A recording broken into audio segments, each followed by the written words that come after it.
bab at-targhib fi salat mutlaqan wa fadl ar-ruku' was-sujud wal khusyu', yaitu anjuran untuk memperbanyak salat sunnah mutlak dan sekaligus membincangkan tentang kelebihan, keistimewaan rukuk, sujud dan khusyuk. Nah, kita lihat hadis yang pertama. An Abi Malik Al-Ash'ari qala qala Rasulullah sallallahu alaihi wasallam at-tahuru syatrul iman. Rasulullah memulai kalimat dengan mengatakan sesungguhnya bersuci adalah sebahagian daripada iman. Nah, ini yang menjadi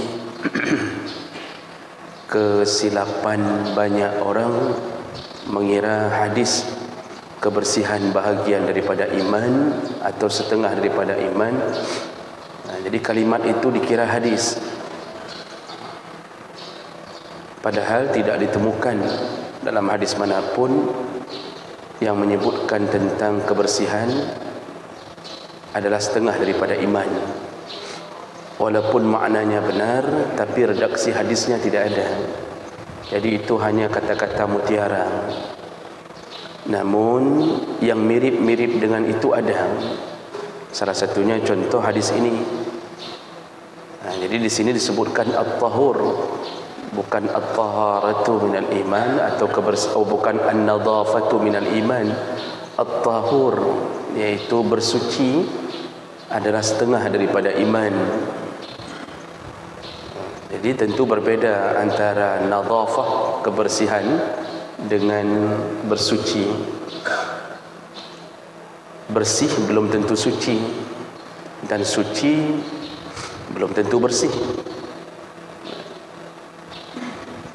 Semen lantai nampaknya bersih, belum tentu suci. Bisa jadi ada bekasan-bekasan najis yang mungkin tidak nampak di mata.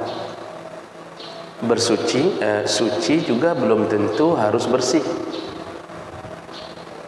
Tanah kotor, pasir kotor, tapi selama tidak ada najis, dia tetap suci.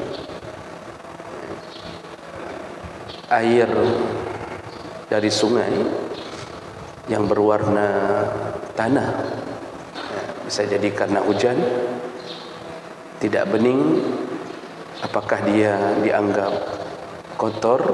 Benar kotor, tapi bisa jadi suci, apalagi air yang mengalir.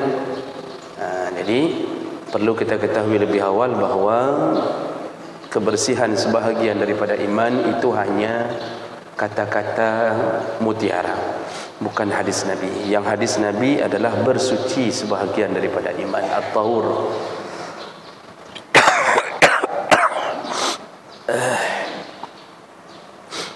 Nah, bersuci yang dimaksud adalah taharah, yaitu belajar tentang tata cara bersuci, mulai dari mengenal macam-macam alat bersuci, lalu cara mencebok, istinja, cara berwudu, cara mandi wajib, dan seterusnya. Nah, kenapa disebut sebahagian daripada iman? Tidak sah amal ibadah kecuali dengan bersuci. Maka kalau ibadah adalah bahagian yang paling penting dari iman, maka ketika tidak bersuci, tidak satu pun ibadah diterima oleh Allah. Rasulullah mengatakan, la yaqbalullahu as-salata bighairi wudu, tidak akan diterima salat oleh Allah kecuali dengan wudu. Sebagaimana wala sadaqatan min ghulul, sebagaimana tidak diterima sedekah kalau disedekahkan dari harta yang ghulul, harta khianat, harta haram, lalu bersedekah dengan harta haram, itu tidak diterima dan tidak berpahala, malah menyebabkan dosa. Jadi ini kalimat Nabi yang pertama mengatakan tentang pentingnya bersuci. Maka dalam semua kitab, bersuci itu menjadi mukaddimah dalam pembahasan fikih. Dan yang pertama sekali menyusun bab tentang bersuci. Jadi waktu diatur kitab-kitab bersuci dulu yang diatur, itu dimulai dari mazhab Hanafi.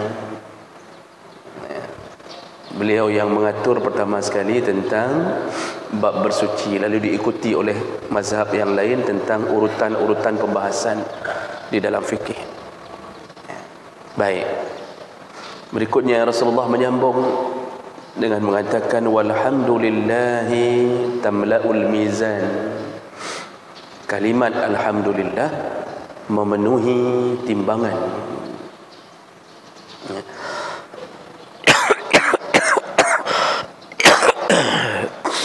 Kalimat alhamdulillah memenuhi timbangan. Ini pertama maksudnya begitu besarnya pahala kalimat alhamdulillah, dan di akhirat nanti dia termasuk yang memberatkan timbangan kita. Disambung lagi oleh Nabi, wa subhanallah walhamdulillah tamla'ani.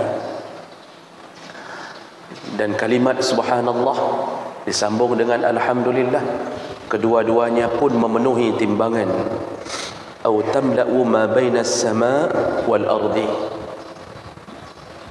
Dan itu bisa memenuhi timbangan walaupun sepenuh langit dan bumi. Makanya dalam hadis yang lain Rasulullah mengatakan apa? Kalimatani khafifatani fil lisan, saqilatani fil mizan. Ada dua kalimat ringan di mulut tapi berat sekali di timbangan, yaitu subhanallah, alhamdulillah. Itu inti kalimatnya. Jadi Bapak Ibu yang Allah muliakan, makanya disuruh dan sangat-sangat dianjurkan setelah salat untuk memperbanyak kalimah alhamdulillah, subhanallah, alhamdulillah.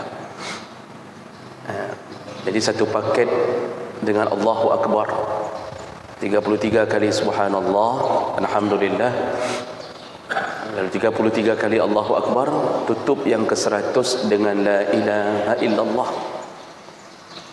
Langsung dihapuskan seluruh dosa-dosa kecil dan dilanjutkan disimpan pahala itu untuk menimbang, memberatkan timbangan kita di akhirat nanti.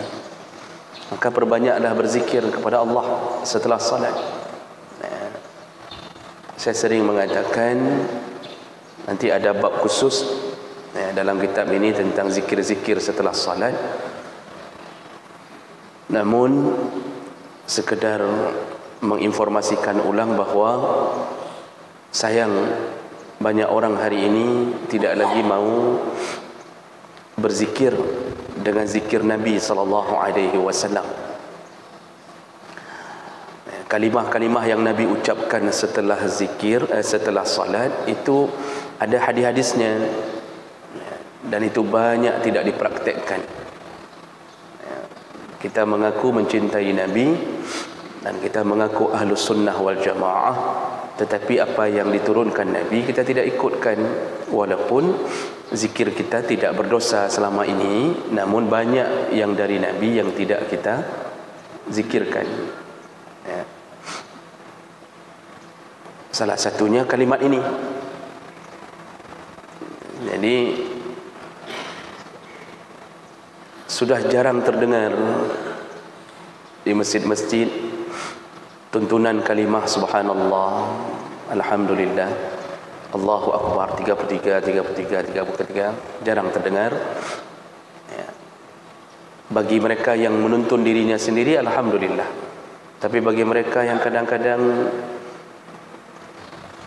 mengikuti zikirnya imam, Dan kadang-kadang tidak terrekod, tidak terbaca zikir seperti ini. Ini bukan berdosa, namun sayang kita melewatkan hari-hari kita dengan pemberat-pemberat timbangan di akhirat nanti.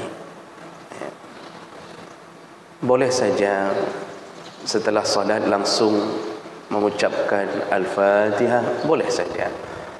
Karena itu zikir itu ibadah yang agak bebas. Namun cuba bayangkan berapa banyak yang terlewatkan. Nah, kecuali kita punya sambungan acara seperti ini, habis salat zikir sebentar mungkin, kemudian kita menyambung dengan ta'lim. Ini boleh-boleh saja mengambil ruang waktu yang sedikit sempit. Namun kalau luas-luas, setelah zuhur, setelah asar, orang tidak kemana-mana lagi, maka biasakanlah berzikir dengan mengucapkan subhanallah, alhamdulillah, Allahu akbar, dan kemudian la ilaha illallah. Dibolehkan menghitung dengan alat-alat tertentu. Walaupun yang terbaik adalah menghitung dengan ruas-ruas buku jari. Ini prakteknya Nabi SAW menghitung dengan ruas jari. Namun saya pribadi setelah membaca banyak pendapat dan kitab-kitab, saya tidak setuju bagi mereka yang mengatakan berzikir dengan tasbih bid'ah. Itu tidak benar, Bapak Ibu Allah. Karena tasbih itu bukan ghayah. Tasbih itu bukan tujuan. Tasbih itu hanya wasilah menuju ke tujuan. Yang intinya adalah ghayah, tujuannya adalah zikir. Sedangkan tasbih itu hanya wasilah, alat untuk menghitung. Masa sahabat pun mereka menghitung dengan batu. Mereka menghitung. Jadi supaya bisa terhitung dengan baik, mengambil batu, yang sudah ambil batu gitu. Jadi tidak mengapa selama tujuannya didapatkan, tata caranya selama tidak melanggar syariat, itu adalah hal yang biasa. Syekh Ramadan Sa'id Al-Buti, imam besar di Syria, guru-guru kami di Al-Azhar, tidak ada yang mengatakan tasbih itu bid'ah. Dibolehkan. Namun sebaik-baik cara bertasbih adalah hitung dengan jari. Kenapa? Ini akan berbicara. Yauma tukallimuna aydihim, nanti akan bicara kepada kami tangan-tangan mereka, kata Allah. Jadi bicaranya tangan, kita berharap salah satu yang dia bicarakan, ya Allah, tangan yang engkau ciptakan ini ya Allah selalu mengingat-ingatmu, menghitung-hitung namamu ya Allah. Nah, semoga dia membela kita di hari kiamat nanti. Sama seperti setelah solat fardu, untuk solat sunnah maka disuruh melakukan dua cara. Boleh berzikir, iaitu mengeluarkan kalimat-kalimat, jangan langsung solat sunnah. Yang kedua, kata Nabi, kalau tidak berzikir dulu, boleh sambung solat sunnah ba'diyah, namun pindah dari tempat berdiri pertama, disuruh geser. Itu hadis Nabi, Pak. Jadi tidak baik habis solat fardu langsung solat sunnah. Harus ada jeda antara keduanya. Boleh dengan berbicara yang dimaksud adalah zikir, atau kita mau zikir setelah salat ba'diyah, dibolehkan juga. Namun waktu salat ba'diyah pindah dari tempat kita berdiri pertama waktu salat fardu. Pindahnya enggak usah jauh-jauh, Bang. Enggak usah pindah masjid. Jadi hanya payah nak pindah masjid ke dahulu. Geser sedikit saja. Salah satu hikmahnya iaitu untuk membedakan solat fardu dengan solat sunnah. Yang kedua, memisahkan antara solat fardu dengan solat sunnah. Yang ketiga, tempat yang kita injak-injak berpindah-pindah itu akan menjadi saksi di hari kiamat nanti. Maka salah satu kemakruhan, kalau kita baca adab dalam majlis, salah satu kemakruhan menandai tempat solat.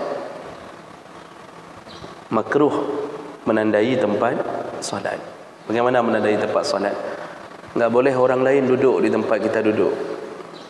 Jadi kita umumkan, nyo Nyo yang sah ponyo dapat long bah. Kita sudah kasih tanda, kita tulis di situ MT, kita tulis. Apa itu MT? Muhammad Tahir. Contohnya. Tak boleh orang lain. Kita tandai harus kita yang berdiri di situ. Orang lain tak boleh berdiri solat di situ. Makruh. Tidak boleh menandai tempat solat. Jadi siapa duluan dia yang dapat. Tiba-tiba begitu kita masuk, ada orang yang sudah duluan, kita marah-marah. Ini yang orang yang tidak beradab. Baik, kita lanjut. Jadi Nabi mengatakan bahawa ini satu paket hadis, makanya terbahas sebentar. Kalimah-kalimah zikir itu memenuhi timbangan nanti. Nanti Pak, memenuhi timbangannya nanti. Sekarang zikir aja dulu banyak-banyak. Nabi menjanjikan dengan janji Allah nanti dibuka celengan kita di akhirat. Berikutnya baru Rasulullah mengatakan, kenapa hadis ini dimasukkan di dalam anjuran untuk memperbanyak salat mutlak. Jadi salat mutlak itu salat yang tidak ada prosedurnya. Salat ghair maqsudah, tidak ada prosedurnya, tidak ada waktu yang ditentukan. Dia berjumlah 2 rakaat, dilakukan kapan pun boleh kecuali pada waktu-waktu yang makruh. Habis solat maghrib tidak ada pengajian, kita boleh pilih, boleh boleh baca Quran sambil menunggu Isya, boleh berzikir, atau boleh memperbanyak salat. Di antara semua pilihan yang paling baik adalah memperbanyak salat, dan itu salat sunnah mutlak. Kita sedang punya masalah di dalam rumah tangga, isteri ribut-ribut minta dibeliin HP iPhone yang 35 juta.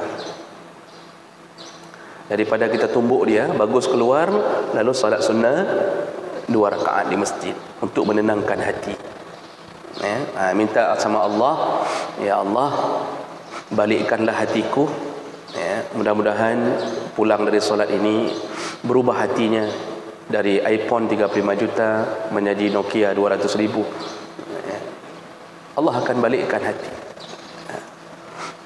Ali bin Abi Thalib ketika ribut dengan Fatimah, dia ke masjid salat 2 rakaat.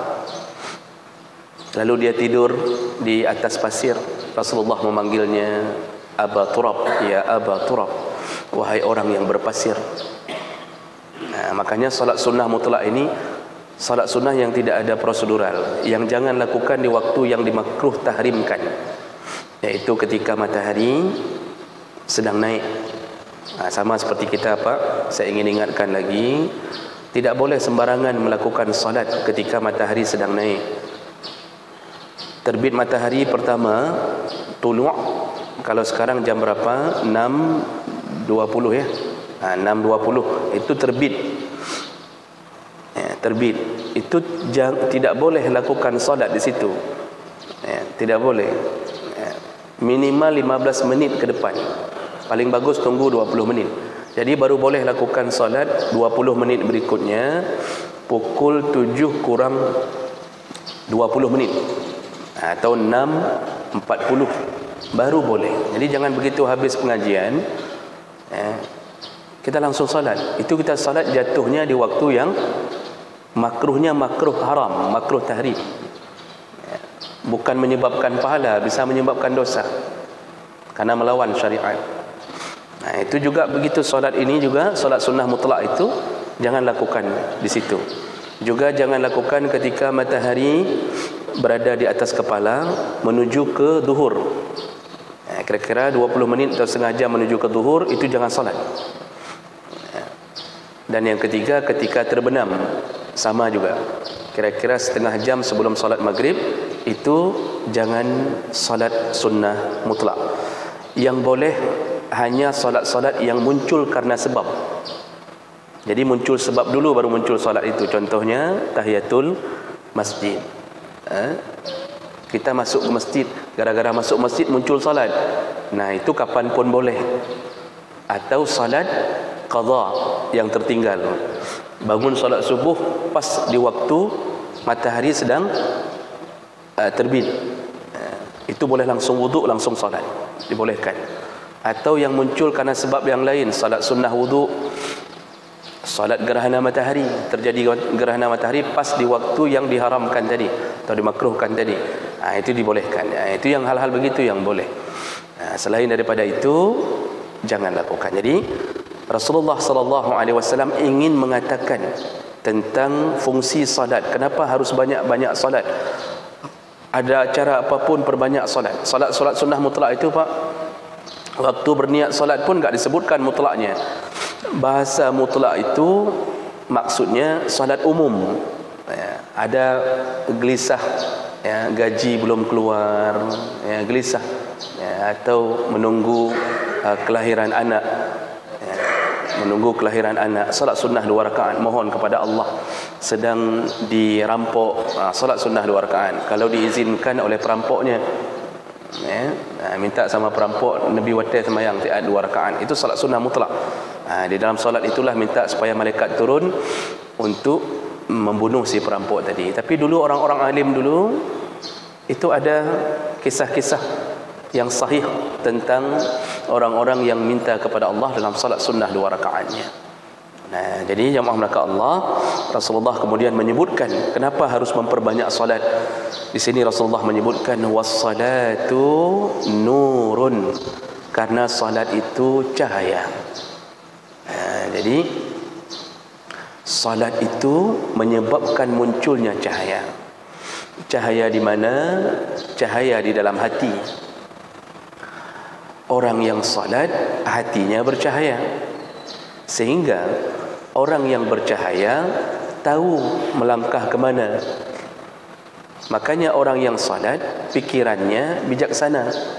Orang yang salat tidak mudah jatuh ke dalam maksiat, karena ada petunjuk senter di dalam hati. Ini bahaya, ini tidak boleh, ini haram. Itu muncul bisikan-bisikan itu dari hatinya akibat daripada salatnya. Makanya beda antara orang yang salat dengan orang yang tidak salat. Orang yang tidak salat segala macam kehidupannya dibimbing oleh syaitan, hatinya gelap. Ibu-ibu bisa rasakan bagaimana mendapatkan suami tidak salat,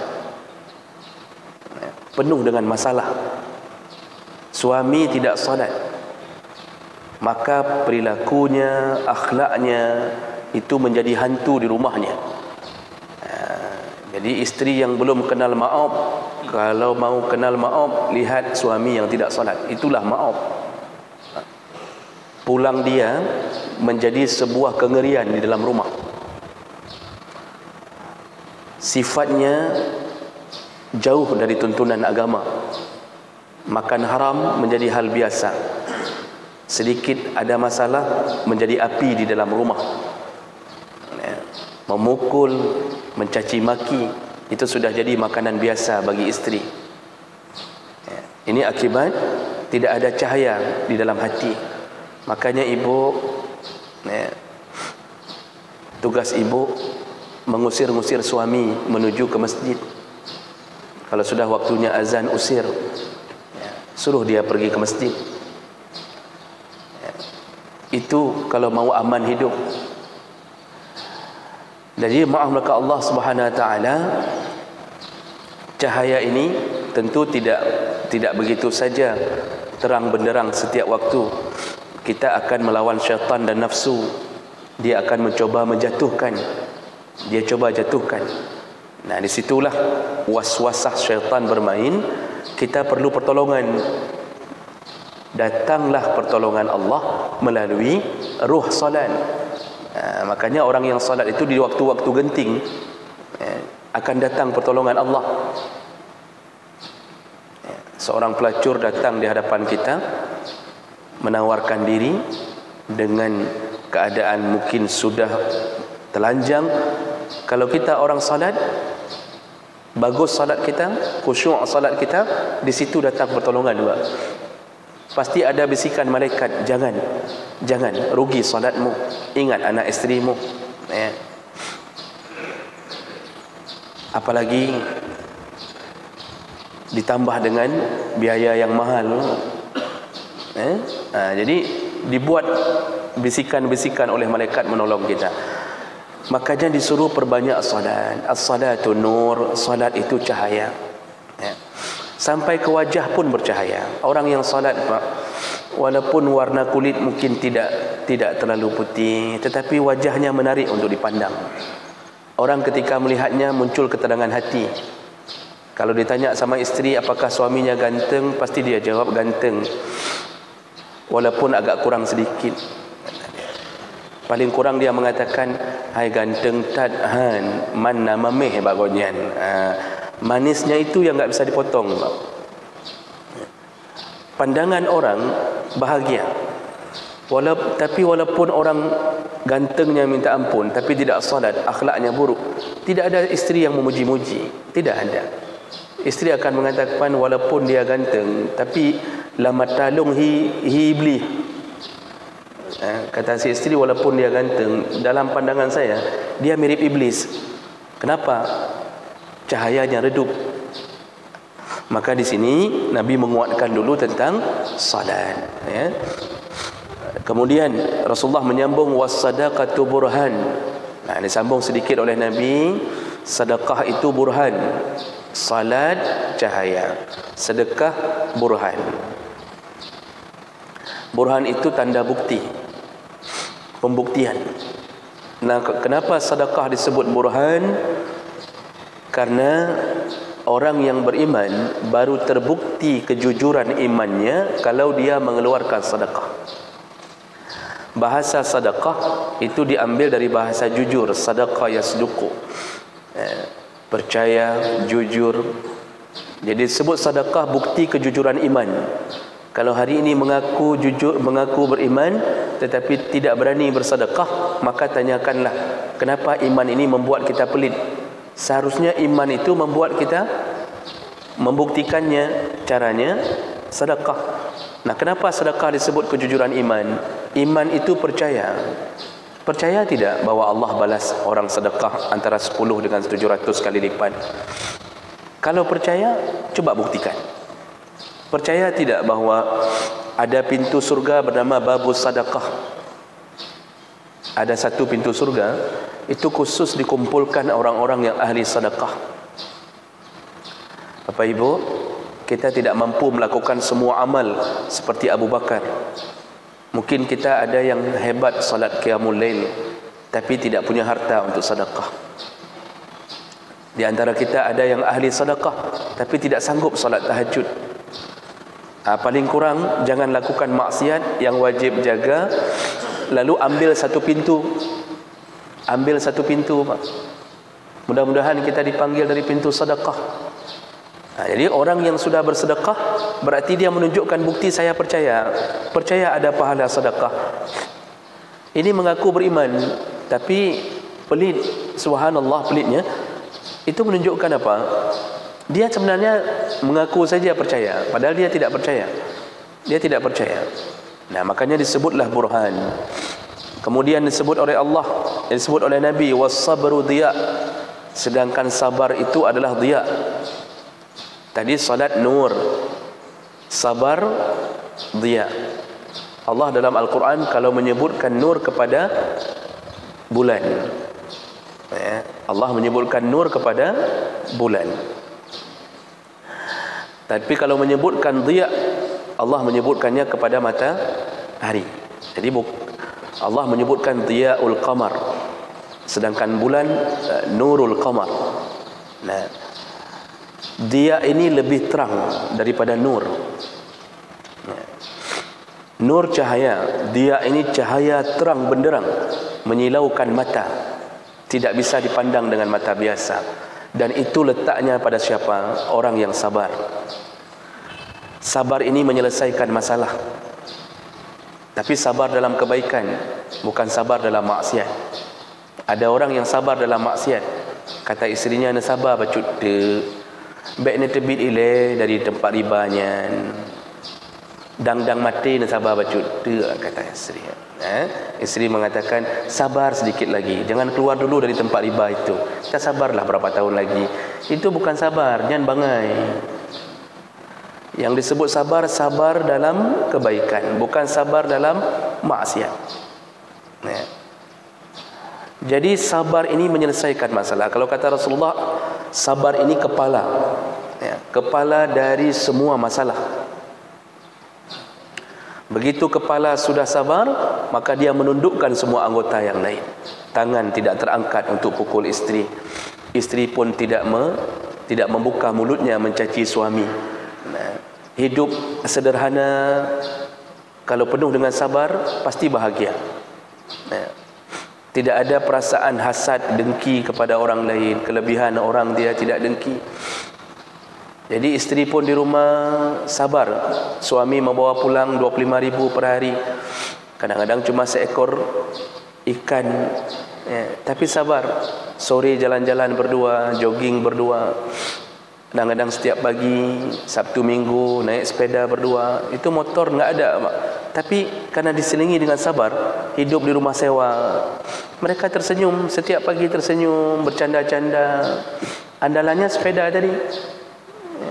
Jalan-jalan, kesabaran yang membuat mereka, ya, isteri ditaruh di belakang, diikat kakinya ke depan, ya, supaya tidak masuk ke jari-jari. Senyum berdua, begitu jatuh berdua, ya. Masya Allah. Sabar itu cahaya hidup, ya, cahayanya lebih terang daripada cahaya nur. Makanya orang yang hidup dalam sabar, ditantang pun dia mencoba untuk mundur, padahal dia mampu untuk melawan, ya.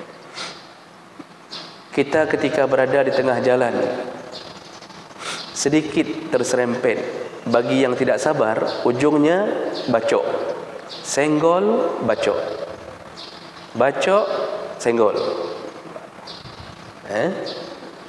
Tapi orang yang sabar, dia segera turun memohon maaf, salah saya, memang begini, mohon maaf lah, berapa yang perlu saya bayar, tidak mengapa. Dia rendahkan hatinya, selesai urusan. Dia tidak mati, dia tidak ada rencana baca orang, paling dia bayar 100-200 ribu, selesai urusan. Orang sabar itu apalagi yang mampu untuk melakukan, tapi dia mundur. Kita ini misal tentara nih, ya, kita militer, senggol di tengah jalan dengan orang sipil. Tentu orang sipil ni merasa ini masalah besar nih, ini masalah besar.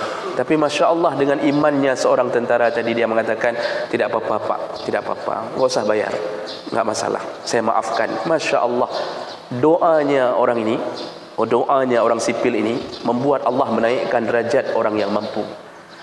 Makanya semakin tinggi jabatan, semakin hebat kita, coba tundukkan hati, semakin mulia di sisi Allah, semakin mulia di sisi Allah.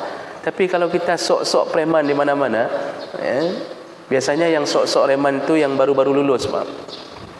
Ya, yang satu krak, satu batang, si krak apa bahasa Indonesianya? Yang satu batang balok masih, itu remannya di mana-mana. Masya Allah, seperti orang baru belajar karate, Pak, remannya minta ampun itu.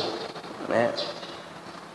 Ini orang-orang yang hilang sabar pada dirinya. Maka jemaah maka Allah, Nabi mengatakan satu paket bahawa sabar itu adalah cahaya. Maka banyak-banyak sabar. Tidak sanggup sabar lagi, lakukan seperti syariat. Seperti pertanyaan minggu yang lalu, kalau ada isteri nusyud, 3 perkara lakukan. Tidak sanggup lagi, ceraikan. Tapi lakukan dulu 3 perkara, ya, nasihati, kemudian pisahkan ranjang, kemudian boleh pukul, tapi pukulannya bukan pukul di wajah, pukul untuk mengejutkan, memberi efek jera. Tidak sanggup lagi, masih juga terus-terusan melawan, ceraikan. Lebih bagus ceraikan daripada memukul dia terus-terusan. Jadi sabar itu menyelesaikan masalah. Berikutnya, Rasulullah di ujung hadis mengatakan, wal Qur'anu hujjatun laka aw 'alaik. Quran itu menjadi pembelamu atau menjadi jaksamu. Al-Quran menjadi pembela atau bisa menjadi jaksa di akhirat. Kapan Al-Quran menjadi pengacara kita? Di saat kita membacanya, mencintainya, dan kita mentaati isinya. Maka Al-Quran datang di hari kiamat, sama seperti orang yang sibukkan diri hari-hari, dia usahakan hari ini mudah-mudahan 1 juz, hari ini mudah-mudahan 1 juz. Bapak Ibu, kita yang sudah berumur tidak sanggup lagi hafal Quran, jangan sedih, jangan sesali yang sudah ada. Ya, walaupun patut disesali, tapi ya sudahlah, jangan sesali, jangan merasa pakan lu hana lu hafal Quran.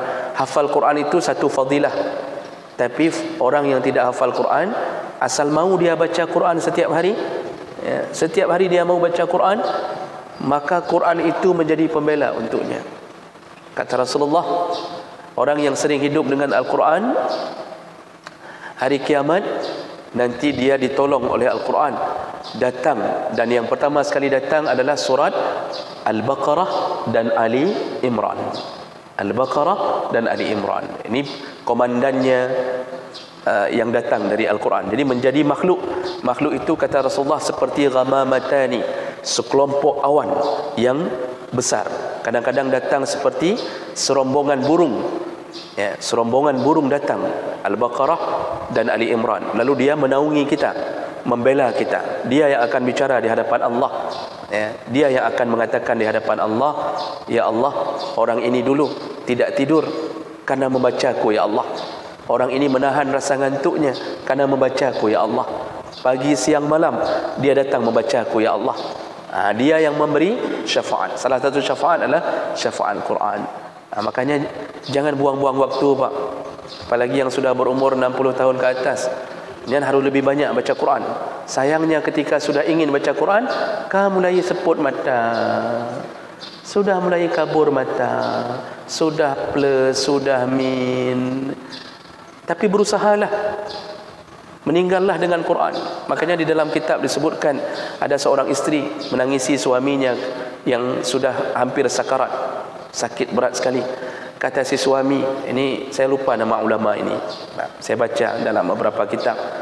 Kata orang alim ini, ya, jangan sedih wahai istriku, aku telah membaca, mengkhatamkan ribuan kali Al-Quran selama hidupku bersamamu. Aku sudah siap menghadap Allah, dan aku yakin janji Allah tidak akan diingkari. Jangan sedih, aku akan pergi dengan Al-Quran, ya. Nah, jadi begitu yakinnya dia persiapan menuju kematian. Maka jangan sampai Quran habis. Baca Quran dari halaman 1, dibilang di mana disuruh sambung, kita sambung. Halaman 1 bersambung ke hal 7, kita cari hal 7, habis, balik lagi ke halaman 1, baca lagi judul lain, bersambung ke hal 11, habis. Quran itu kadang-kadang isinya bangai-bangai, ya, yang enggak penting. Hari ini Quran di halaman-halaman terakhir disibukkan anak-anak SMA Banda Aceh main basket. Punuh sabah Quran marah main basket. Udah mobile getiak, ya, pakai baju kutang semua. Lalu kemudian apa manfaatnya baca orang main basket, ya. Dan anak kita apa manfaatnya melakukan itu? Kita baca sampai habis, dari 1 halaman sampai 23 habis baca Quran. Quran tak pernah baca, subhanallah. Jadi hidup kita betul-betul terbuang, Pak. Jadi jemaah melaka Allah, usahakan ada target 1 hari 1 juz. Lalu amalkan apa yang dibilang Quran, amalkan. Kalau Al-Quran mengatakan wala ta'kulu riba, jangan makan riba, jangan makan riba. Kalau Al-Quran mengatakan la taqrabu zina, maka jangan dekati zina. Ini orang-orang yang akan dibela oleh Al-Quran. Nah, kemudian yang terakhir Nabi mengucapkan au alaik. Al-Quran juga bisa menjadi jaksa untukmu. Dia yang menuntut. Kapan Al-Quran menuntut kita? Ketika kita membacanya namun kita melawan isinya. Kita tahu itu Quran yang bilang tentang maksiat-maksiat yang enggak boleh. Dalam Taurat itu 10 perintah Allah, 10 commandment, 10 perintah Allah jajarkan dalam Taurat. Dan di situ juga Allah telah mengabarkan jangan berzina, jangan menipu, jangan ini, jangan itu. Allah katakan, Allah sambung dalam Injil. Nah, disempurnakan oleh Al-Quran, diupdate oleh Al-Quran. Al-Quran yang sempurna. Nah, oleh karena itu hati-hati, kita punya Quran tidak pernah sentuh. Begitu kita sentuh, rupanya kita melawan isinya. Makanya inilah yang menjadi nasihat Nabi yang pertama. Jadi inti daripada hadis ini apa? Ya, ingin mengatakan lebih dahulu, perbanyaklah salat karena salat itu menjadi cahaya. InsyaAllah di pertemuan yang akan datang kita akan lihat tentang hadis yang berikutnya. Begitu pentingnya hari-hari diisi dengan salat-salat sunnah. Baik, saya berhenti di sini.